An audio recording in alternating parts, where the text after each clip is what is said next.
Well, the Department of Labour and Employment will today embark on the first leg of massive inspections of all Southern Sun hotels countrywide. This follows an incident at the Southern Sun Hotel in Rosebank on Monday. The inspections will be utilised to, among other things, test compliance levels with all the employment laws that are regulated by the department. For more on the story, let's bring in SABC News reporter Katlego Legodi live in Rosebank. Katlego, I imagine that Southern Sun management weren't expecting that a hailstorm would lead to the department knocking on their doors. Most definitely. When it rains, it pours. They say, Naledi, a very good morning to you and to our viewers at home. We're in Rosebank, you're right, at the Southern Sun Hotel.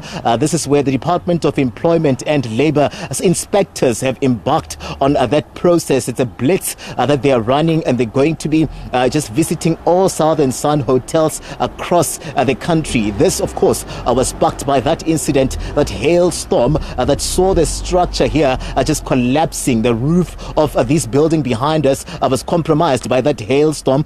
This is where we saw those that are here asked to move and evacuated so that they can actually do the work of fixing the structure here. But I'm going to bring into the conversation the Inspector General, this being Egi Muilwa, who's here with her team in Rosebank. They've started with the work. We saw you already meeting with the management here, and you've moved inside to try and see what is happening here at Southern Sun. Welcome to the SABC. Let us in on why we find ourselves here, marking day one, of course, of this particular process. Thank you for having me. Actually, we started yesterday. As soon as the accident happened, inspectors were on the ground to determine exactly what happened. So today we are continuing with the investigations. We are meeting with management, as you said.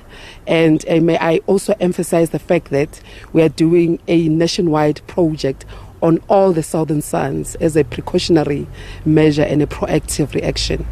I mean, here we see the issue of compliance coming very, very strongly here around what you're finding or what you're hoping or anticipating to get at these facilities. Let us in on really what would be the responsibility of some of these officials or these facilities in terms of ensuring that they don't find themselves in the red with the department.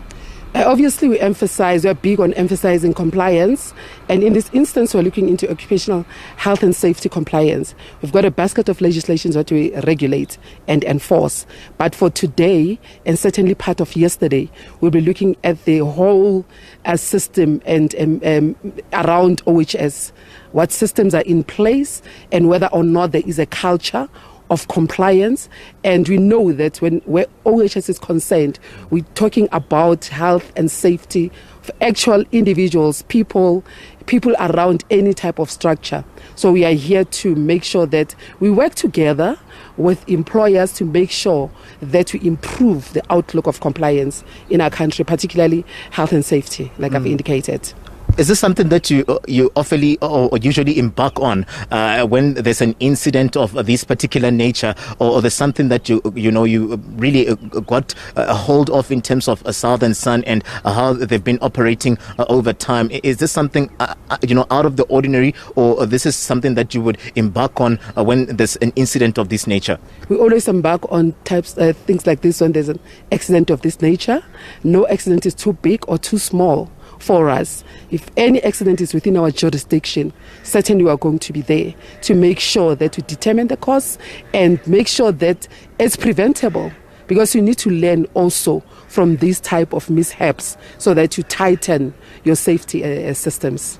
Is this the only company that you are investigating in terms of compliance emanating from that hailstorm, or there are other incidents as well that you've picked up where you've spread your inspectors to continue with the work? For now, for these 2 days, we're embarking on Southern Sun.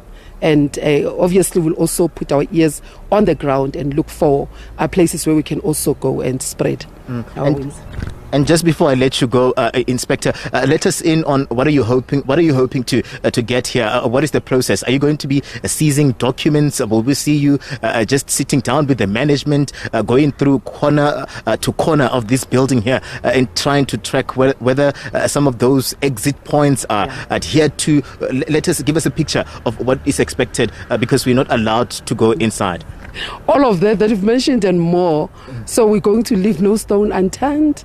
We are going to, obviously, we're going also to give management an opportunity to state their side of the story. So we're going in for a full-on investigation, and I can't preempt anything.